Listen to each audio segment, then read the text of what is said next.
भाभी, श्री कमरे में। तू फिर आ गई?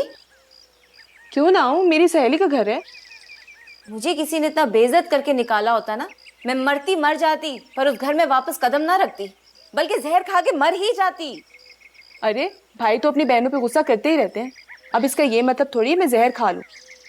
और लाला ने जो भी कहा मेरे भले के लिए कहा था। तौबा तौबा, लोग सही कहते हैं, दुनिया में हर चीज का इलाज है, पर बेहयाई का कोई इलाज नहीं है ना। बेहयाई का भी इलाज है। अगर लड़की बेहया हो रही हो तो उसकी शादी कर दो, फौरन हयादार बन जाएगी। लाहौल वला, कितनी बेशरम लड़की है। आने तो सैफ और रहमान को आज बताती उस लड़की की करतूतें। मोटर तो मैंने रुकवाई थी, तुमने इल्जाम अपने ऊपर क्यों लिया? कौन सी मोटर, कौन सा इल्जाम? मुझे तो कुछ याद नहीं। ज्यादा बच्चे बनने की जरूरत नहीं है। तुमने मुझे बचाने के लिए अपनी इज्जत खतरे में डाली। तुम्हें जरा से भी डर नहीं लगा?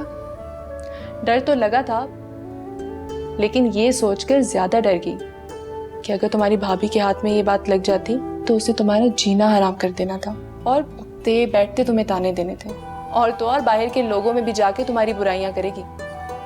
लेकिन अब वो तुम्हारी बुराई करेगी। मैं कौन सी कोई इतनी इज्जतदार हूं कि मेरी बुराइयां करके लोग अपना पेट हल्का करेंगे। और ना तो मेरा कोई बाप है और ना मेरा भाई यहाँ है जिसको गैरत के नाम की बदहज़मी हो। तुम्हारा तो भाई जिंदा है ना, उसको पता चल जाता तो वो तुम्हें जिंदा ना छोड़ता। मेरा भाई इतनी छोटी सी बात पे मुझे नहीं मारेगा। भाई तो नहीं, लेकिन तुम्हारी भाभी जरूर करवा देगी। मैं तुम्हारा ये एहसान कैसे उतारूंगी? दोस्तों में कोई एहसान नहीं होता, पागल। अच्छा सुनो, मैंने तुम्हें एक चीज दिखानी थी और तुम्हें एक राज की बात बतानी। चलो। अच्छा छोड़ो तो सही, मुझे चादर तो लेके आने दो।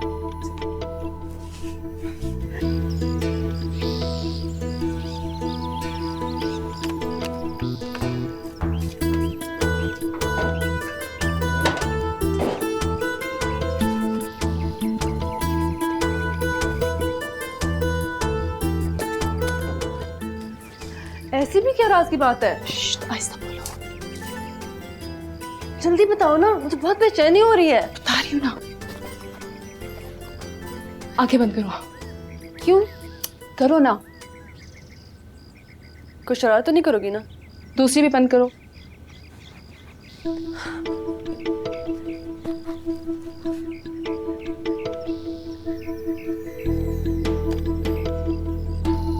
खोल लूं? खोल लो बेसब्री, कब से चोरों की तरह देखे जा रही है। ये क्या है? कहाँ से आया? शरीफुल्लाह भाई ने दुबई से भेजा है ना? किसी और ने दिया है। किसने? मेरे आशिक ने।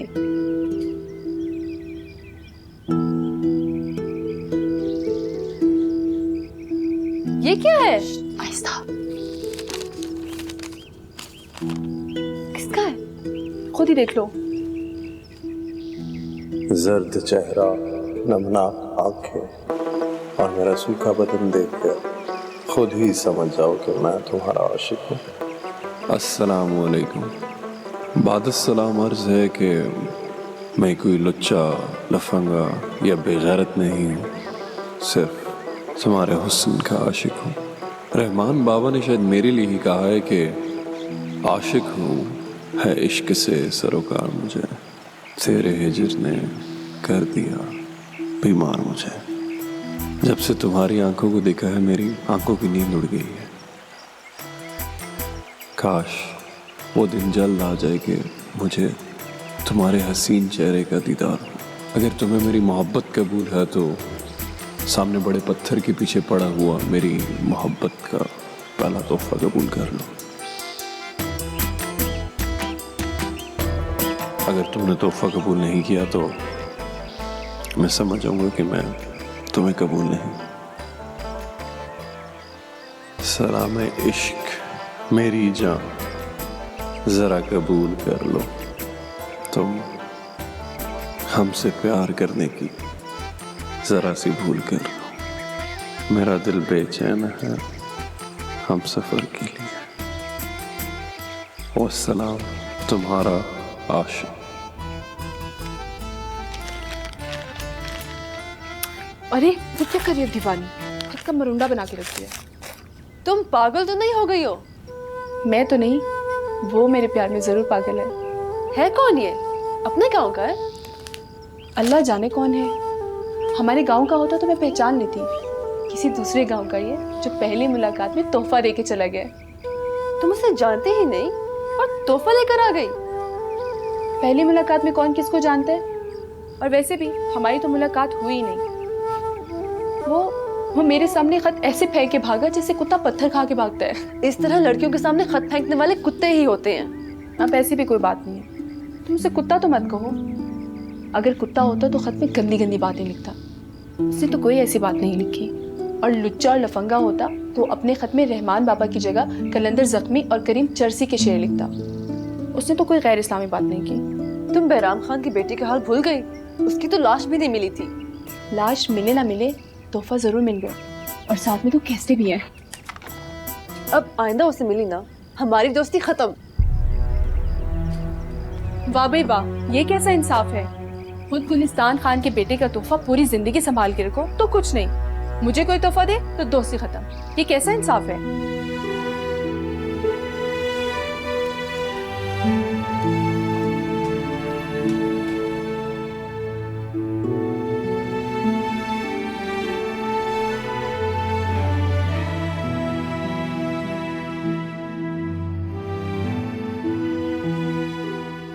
खुद गुलिस्तान खान के बेटे का तोहफा पूरी जिंदगी संभाल के रखो तो कुछ नहीं, मुझे कोई तोहफा दे तो दोस्ती खत्म।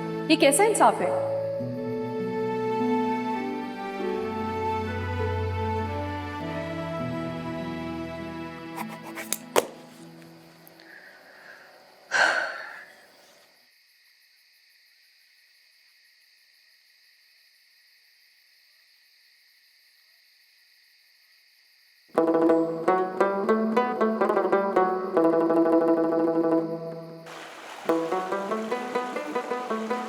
इतनी देर हो गई तुमसे अभी तक एक मछली भी नहीं आई।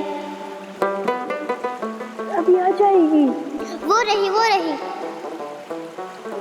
तुम शोर कर रही थी, वो भाग गई। शीरी, चलो फिर कल शिकार कर लेंगे। कल कैसे करेंगे, कल तो हम जा रहे हैं। तुमने मुझे क्यों नहीं बताया? मुझे क्या पता था। मेरा मोरपंख वापस करो। नहीं वो मेरा पंख। नहीं। क्यों लड़ रही हूँ मेरे भाई से? ये मुझसे नहीं लड़ रही, मैं इससे लड़ रहा हूँ। ये मुझे मेरा मोरपंख नहीं दे रही।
तुम इतनी रात को उस वक्त क्या कर रही हो? कुछ नहीं भाभी, बस पानी पीने आई थी। एक जग भर के अपने सराहने रख लिया करो। कवारी लड़कियां इतनी रात के खुले आसमान में निकलती नहीं है। क्यों? क्या कोई जिन आशिक होके मुझे उठाकर ले जाएगा क्या? क्या बात है, आजकल बड़ी आशिकी माशूकी की बातें कर रही हो। नहीं, मैं तो बस यूं ही मजाक कर रही थी। भाई हमने तो इस तरह के मजाक नहीं किए, ना कभी सुने हैं। मैं तो अपने हक हलाल के खावंद के साथ भी इस तरह के मजाक नहीं करती, क्योंकि आशिकी माशूकी की बातें करना बेहया औरतों का काम है। इनसे दूर रहो। मैं दूर ही हूँ भाभी, मैं कौन से किसी के साथ बेहयाई कर रही हूँ? तौबा इस्तग़फ़ार, अल्लाह ना करे। मैंने कब कहा कि तुम इस तरह की हरकतें कर रही हो? मैं तो बस एक बात कर रही थी। जाओ अपने कमरे में जाओ।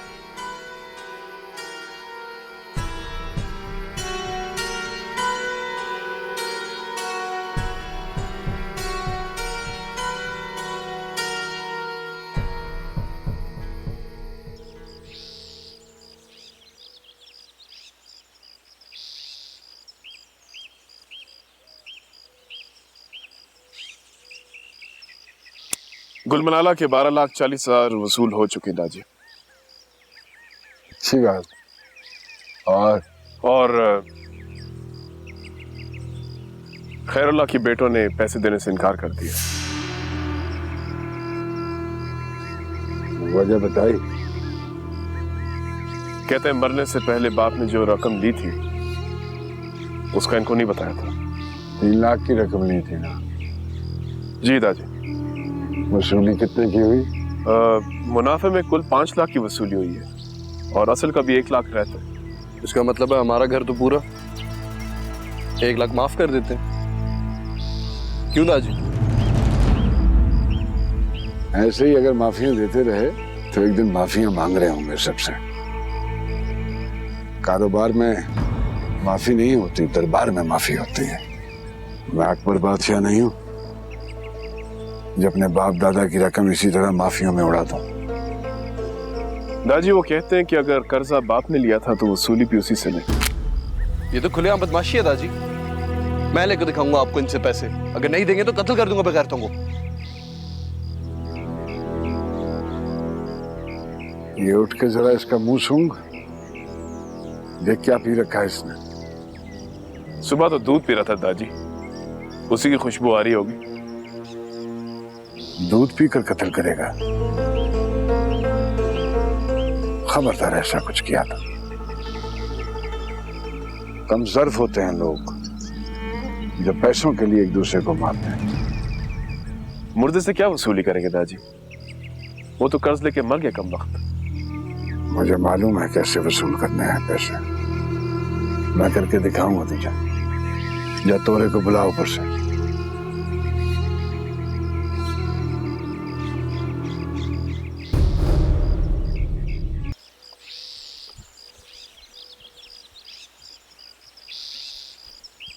शीरी, शीरी, क्या है? भाभी जरा शीरी को बुला दो। क्यों? कुछ पूछना था उससे। मुझसे पूछो, क्या बात है? अच्छा, मुझे बताना जरा, ये ज़ो ज़ाफ़े अकल और आदे आज़म कैसे निकाला जाता है? हैं? कौन सा आज़म, कौन सी अकल? क्या बक रही है बदबख्त? बक नहीं रही भाभी, हिसाब का सवाल पूछ रही हूँ। अब मुझे क्या पता तेरे हिसाब के बारे में? तो जब पता नहीं था तो क्यों बोल रही हो कि तुमसे पूछ लूँ? शेरी, मुझसे मश्क नंबर 12 नहीं हो रही है। उस्तानी ने कहा था ज़ो ज़ाफ़े अकल और आदे आज़म ज़रूर आएगा। आ जाओ। लेकिन कल तो इस्लामियात का पर्चा है। अच्छा, तुम्हारा इस्लामियात का पर्चा है, मेरा हिसाब का पर्चा है। खुदा के लिए जल्दी आ जाओ, मैं फेल हो जाऊंगी। अल्लाह करे फेल हो जा। तूने कौन सा पढ़ लिख कर कमिश्नर बनना है? इंशाल्लाह सारी जिंदगी गधों पर पानी भरती रहेगी। भाभी, मैंने कमिश्नर नहीं बनना, मैंने पॉलिटिकल एजेंट बनना है और सबसे पहले तुम्हें मैं चर्च के इल्जाम में अंदर करूंगी। अल्लाह, बेहया औरत। जाओ जाओ, निकाल के दो उसका मोहम्मद आजम, वरना सारा दिन इस दीवार पे खड़ी अपनी दांत निकालती रहेगी। मोहम्मद आजम नहीं, आदे आजम। चुप करके नीचे जाओ, मैं आ रही हूँ।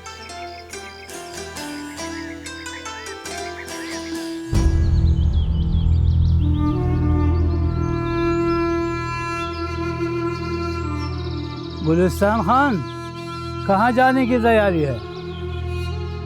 खैरुल्लाह की औलाद ने उससे मेरा कर्जा उतारे बगैर कब्र में उतार दिया है। अब इनकारी हो रहे हैं। कहते हैं हमारे बाप ने कर्जा लिया था, उसी से वसूल करो। वही वसूल करने जा रहा। तो क्या तुम उसके बेटों से लड़ाई करने जा रहे हो? नहीं मुल्ला, कब्रिस्तान जा रहा, उसका कफन उतारूंगा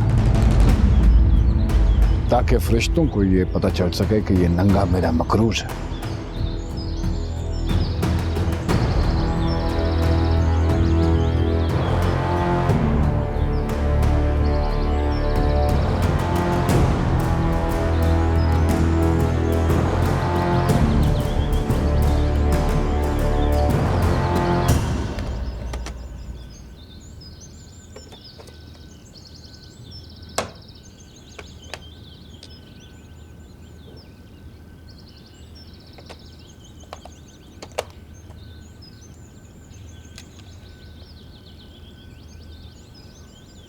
ये तुम्हारे पर्चे की तैयारी हो रही है?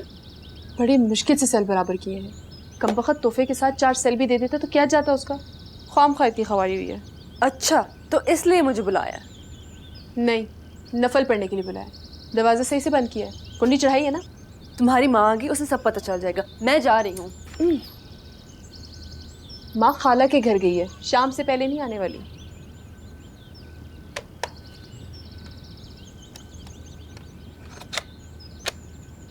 कहाँ से सीखा तूने ये सब? मुझे सब आता है, बंदूक, कथा और टेप सब चला सकती हूँ।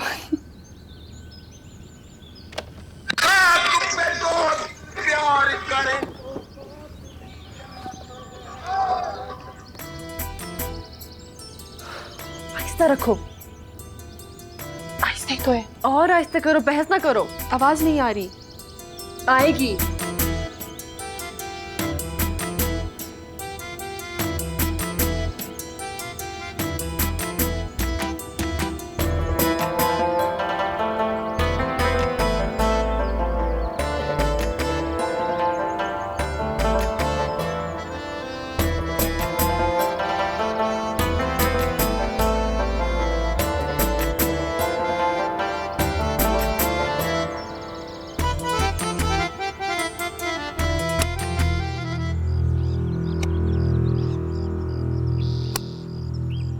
गुलफराज, बंद करो ये शैतानी काम।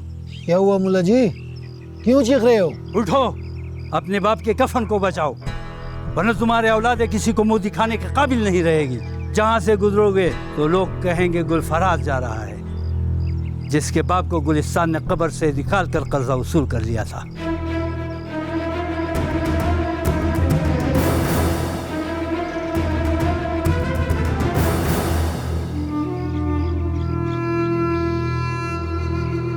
ये ढूंढा उसकी खैरुल्लाह की कब्र, मैं तब तक दादी को सलाम कर लूं।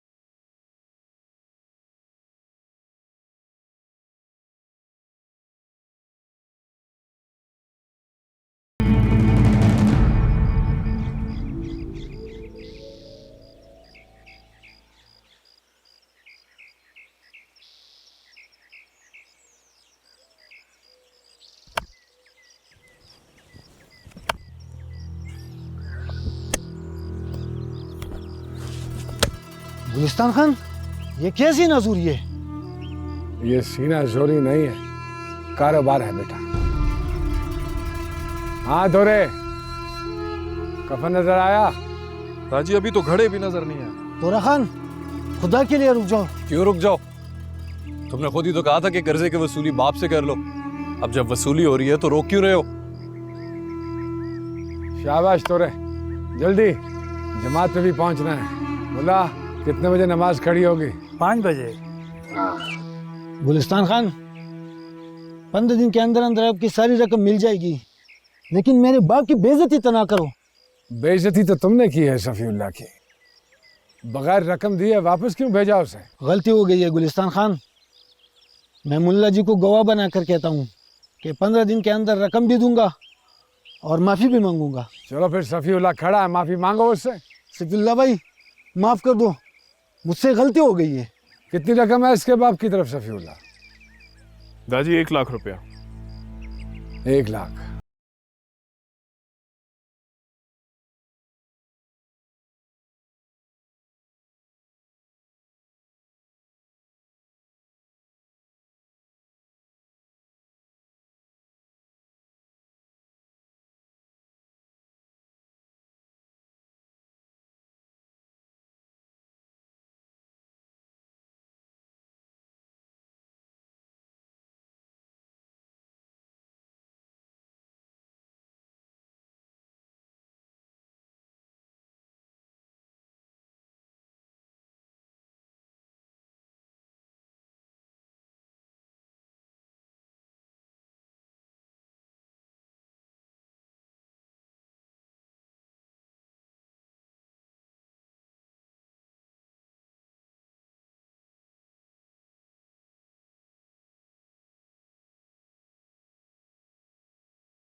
पता नहीं आज ये दरिया का शोर और परिंदों की आवाज़ें मुझे अच्छी क्यों नहीं लग रही। मेरा तो दिल कर रहा है किसी एक पत्थर पर मेरा टेप ऊंची आवाज में बज रहा हो। एक तरफ जरसांगा के संदरे या कुर्बान, चुप करो, और दूसरी तरफ ख्याल मोहम्मद के। चुप कर बेगैरत, हमेशा गलत मौके पर ढेंचू ढेंचू करता है। कहते हैं गधा जब शैतान को देखता है तभी ऐसे रोता है। कहीं तुम्हारा शैतान भी किसी पत्थर के पीछे ऐसे तुम्हें देख तो नहीं रहा? अल्लाह करे, तुम्हें शर्म नहीं आती? शर्माई तो रही हूँ। ऐसी शर्म नहीं, हया वाली शर्म। मुझे तो लगता है इस झूठी मोहब्बत ने तुम्हें बेहया कर दी है। मोहब्बत तो खुदा का इतना बड़ा तोहफा है। ये दुनिया मोहब्बत पर ही तो कायम हुई है। बाबा आदम को भी तो अम्मा हवा से मोहब्बत थी।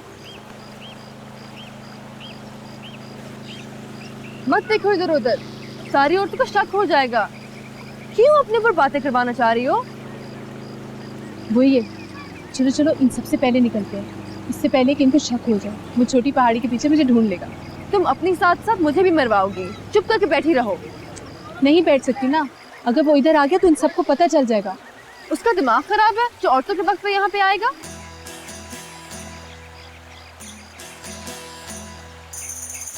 लो आ गया तुम्हारा आशिक। लड़कियों, मदरसे के बच्चे आ रहे हैं, तुम यहाँ से चले जाओ।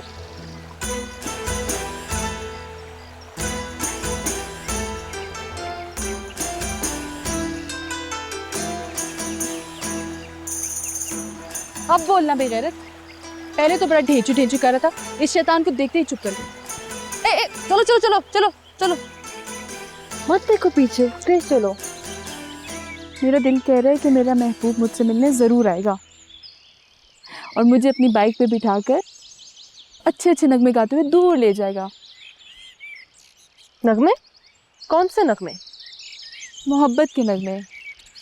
ओ तेरी वादी वादी घूमो, तेरा कोना कोना चूमो, तू मेरा दिल बर जान, मैं तेरी पाकिस्तान।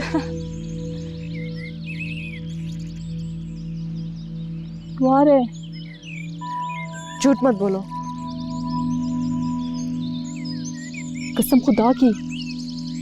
खबरदार, तुम्हारी इन माँ में से किसी एक ने भी तुम्हें देख लिया ना, बर्बाद हो जाओगी।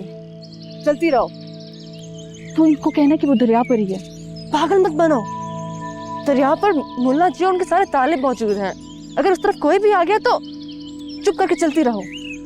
और खबरदार, खबरदार जो पीछे मुड़ के देखा या उसे कोई इशारा किया तो।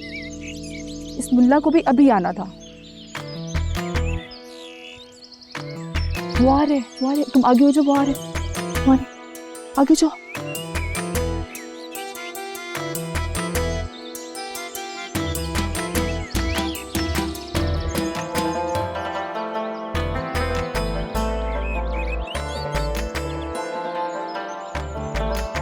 ये खत सुबह पहुंचे या फिर शाम पहुंचे, पढ़ने वाले को हमारा सलाम पहुंचे। वालेकुम सलाम।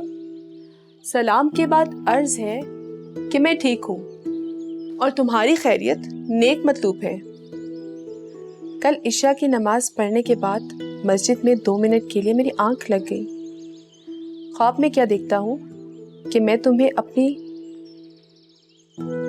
मोटरसाइकिल पर बिठाए शहर आया हुआ हूँ। तुम्हारे हाथों पर मेहंदी लगी हुई है और मेरे हाथ में एक अंगूठी है जिस पर तुम्हारी खूबसूरत आंखें बनी हुई हैं। हम दोनों शहर घूम रहे हैं, बड़ी बड़ी दुकानों पर जाके चीजें खरीद रहे हैं।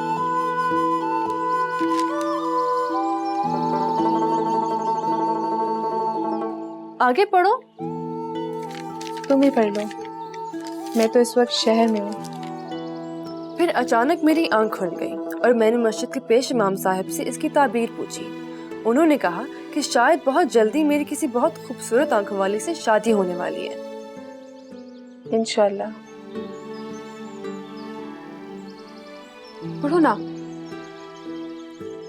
ये सुनते ही मेरी आंखों में तुम्हारी आंखें घूम गईं। पेश इमाम साहब ने ये भी कहा कि मस्जिद में आने वाले सारे ख्वाब सच होते हैं। एक दिन इस ख्वाब को जरूर सच करूंगा, ये मेरा तुमसे वादा रहा। हम दोनों वो सब करेंगे जो मैंने ख्वाब में देखा। मैं कहती थी ना, वो बदमाश और लफंगा नहीं है, बल्कि एक नमाजी और परहेजगार लड़का है।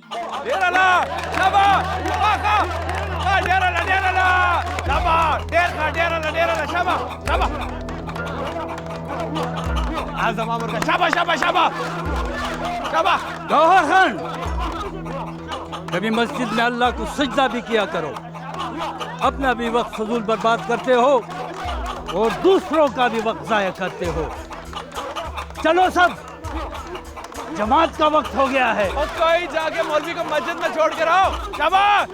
ला हौला वला कुव्वता इल्ला बिल्लाह। ओए अगर तू हारा तो तुझे गोलियों से भूलूंगा, हरामखोर। शाबाश, मार और मार, उड़ के मार। परसों नमाज जुमा पढ़ के आऊंगा और काले टीले के पीछे तुम्हारा इंतजार करूंगा।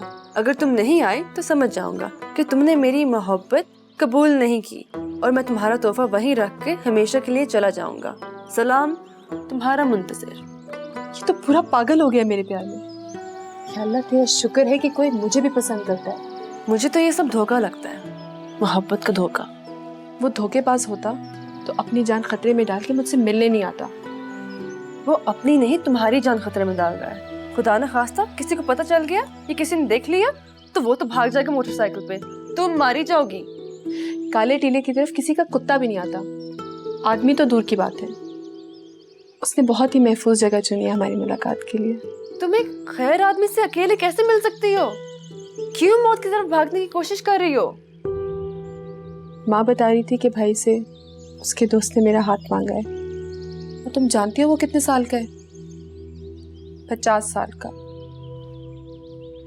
उसकी बीवी मर चुकी है और मेरी उम्र की 2 बेटियां हैं उसकी। 5 लाख में खरीदना चाहता है। तो भाई ने क्या कहा? 10 लाख।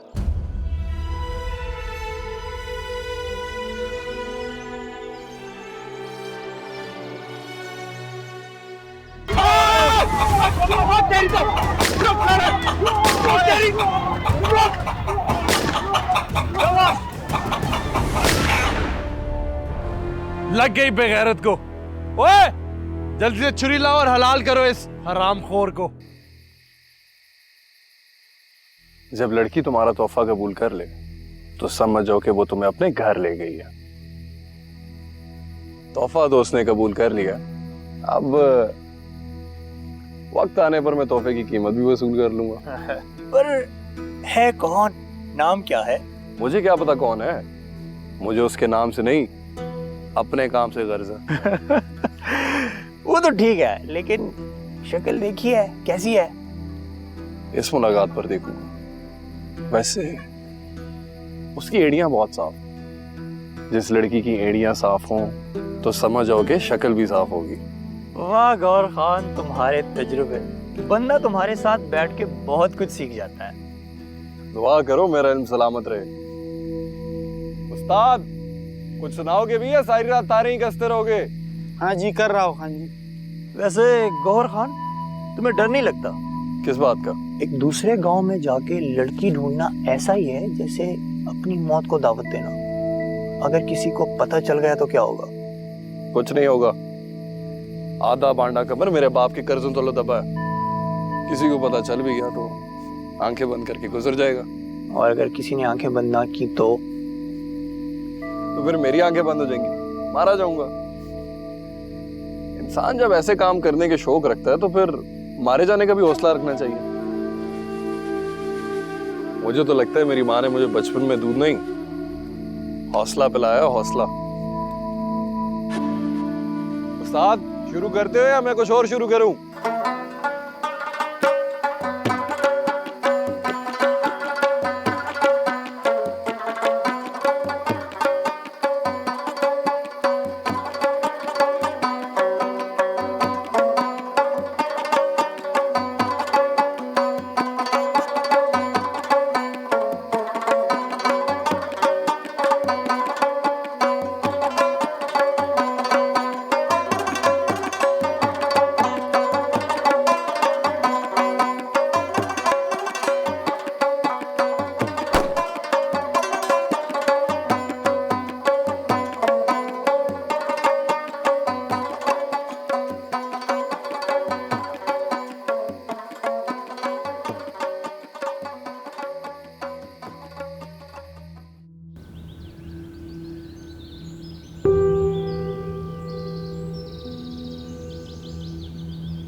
क्या सोच रहे हो?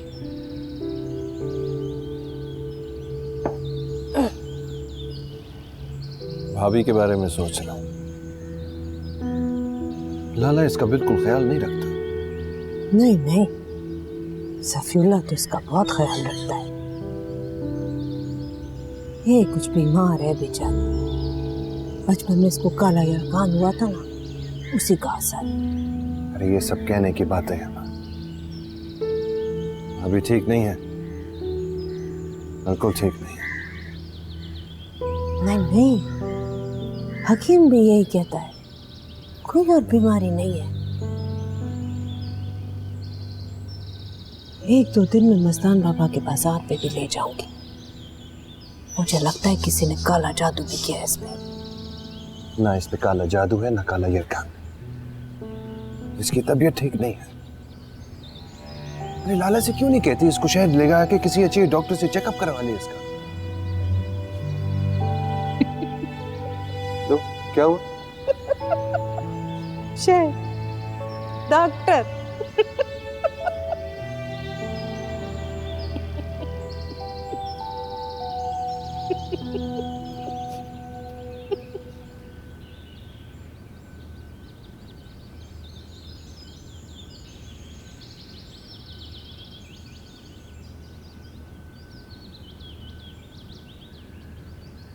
क्या मसला है तुम्हारे साथ?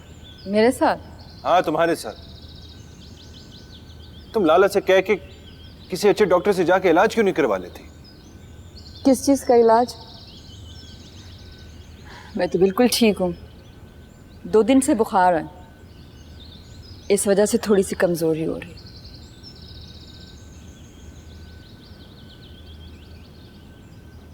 अरे ये कैसी कमजोरी है भाभी?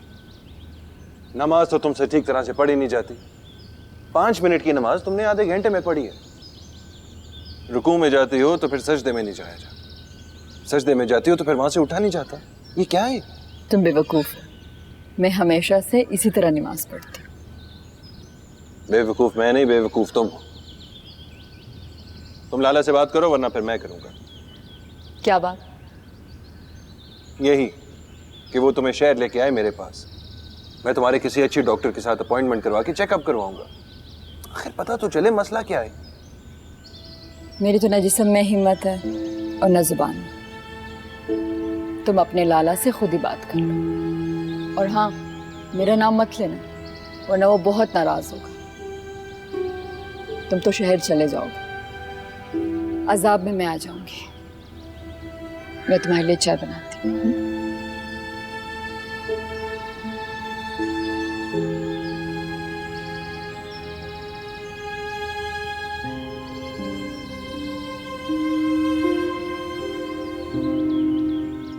तोरा खान, अगर तुम मुझसे ना होते तो आज मैं एक हाथ से तुम्हारे पैर दबा रहा होता। अल्लाह तुम्हें आबाद रखे, तुमने मुझे गौर से बचाकर नई जिंदगी दी है। अल्लाह की शान है, गौर जैसा बंदा भी हाथ काटने लगा है। गौर जैसा बंदा? बस खान, अब तुम बचे तो नहीं हो? क्या तुम्हें नहीं मालूम गौर क्या चीज है? बदतमीज है। बदतमीज नहीं है, बेगैरत है। गुलिस्तान खान का बेटा और तुम्हारा साला ना होता तो उस कमीने को किसी ने खैरात भी नहीं डालनी थी। क्यों? ऐसा क्या कर रहा है वो? सारा दिन चौक पर बैठकर गांव की माँ बहनों की एड़ियां ताड़ता रहता है। ये तो सभी करते हैं। बुरके में सिर्फ एड़ियां ही तो नजर आती हैं, नहीं? इसके अलावा एक और काम भी कर। कौन सा काम? बस करो खान, अगर उस बगैरत को पता लग गया तो वो मेरी जुबान काट देगा। और अगर मुझे पता ना चला ना तो मैं तेरी गर्दन काट दूंगा। बांडा कमर के चक्कर बहुत लगा रहा है। क्यों? लड़की का चक्कर। कौन लड़की? ओए मेरा दुम्बा, सब कमीनों ने मिलकर खाया मेरा दुम। बस कर बे, दूसरा दिला दूंगा ना। लड़की कौन है?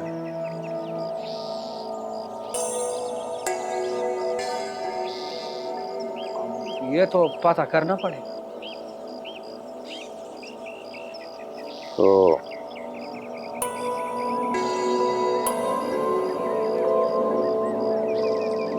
पता करो। अब मैं इतना बेगैरत तो नहीं हूं कि अपने मोहसिन से ये पैसे लूं। चलो तुम इतना जिद करते हो तो रख लेता।